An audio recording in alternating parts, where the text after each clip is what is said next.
Hello, welcome to another 3M floor care training. Today we will be discussing stripping floors. Chemically stripping a floor is the last stage in the floor care life cycle. It can take a long time and be challenging and messy. Today we will offer some best practices to make the process easier. Stripping a floor should be done as a last resort when top scrubbing a floor is not enough to restore its appearance. Floors and coatings that need stripping appear heavily soiled, marked, and discolored. It's important that proper PPE be utilized at every part of the floor stripping process to avoid injury. Stripper is the chemical that is applied to the floor with a mop that softens and breaks down the soiled floor coating. It is important that the floor stripper is mixed exactly as recommended on the product label. Using more stripper concentrate to make it work better is never the right thing to do and can cause damage to the floor. 3M recommends using a floor stripper that is mixed via a chemical management system, so the chemicals are mixed accurately versus eyeballing it. This takes the guesswork out of mixing your floor stripper. A standard floor machine or swing machine will also be needed along with a stripping pad. There are several different types, shapes, and sizes of stripping pads. These pads are often the most aggressive of all floor pads and usually come in a black or dark color. Now let's walk through the process. The key to a successful stripping process is preparation. Ensure that you have put up any barriers, tapes, or sorbents that are needed to prevent stripper from spilling into unintended areas. For example, if you are stripping a hallway, you must put up barriers so that the stripper does not spill outside of the intended zone and damage surrounding flooring or coating. Also, ensure that you have a safe area to park your equipment and step off of the floor without damaging surrounding areas. After applying proper PPE and mixing your stripper, apply the stripper to the floor using a mop. Proper coverage rate of stripping solution is 100 square feet per gallon. The floor should look wet.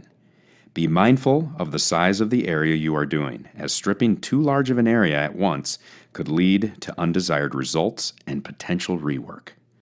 When applying the stripper, be careful not to step in an area where you have previously applied floor stripper, as the emulsifying floor finish will be very slick. A best practice is to start at the far end of the area you are stripping and work yourself to the exit. The floor stripper will start to break down the floor coating over time. It starts working on the top coat down, so the dwell time is important. You should follow instructions on the stripper's label, but we recommend letting the stripper dwell for at least 15 minutes before agitating it with a stripping pad. It is also important to not let the floor stripper dry at any time during the process, or you risk the chance that the coating could reharden on the floor. Now it's time to get your stripping pad and machine ready. Start agitating the broken down finish with the floor machine by making several passes. The number of coats of finish will determine how many passes are needed. If you are unsure, 3 to 4 passes over an area is a good start. Always start with the machine at the edge of your desired stripping area and only step forward or move into the area that you've previously agitated. Doing so will help ensure that where you step will not be slick and reduce the chance of slips and falls. Upon completing, it is wise to use either a scraper blade or a doodle bug to scrub your edges, corners, and baseboards.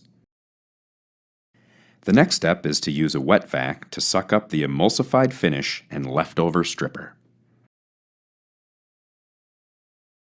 Now it's time to inspect the area. If patches of soiled finish are still visible, it may require stripping a second time. If everything looks adequate, this process ends by rinsing the floor twice with water. We recommend rinsing the floor twice with clean water to ensure all stripper residue has been removed before coating the floor. These should be flood rinses, where you use a lot of water during the rinse process to ensure you remove all residue and neutralize the floor. Doing this is critical prior to recoating. Once the floor is dry, you can check for residue by running your hand over the surface and visually checking for residue. If no residue is visible, you have successfully stripped your floor. If you have heavily soiled coated floors, knowing the proper stripping process is crucial to rejuvenating their appearance. Thanks for watching. This concludes our 3M Floor Care video training of stripping floors.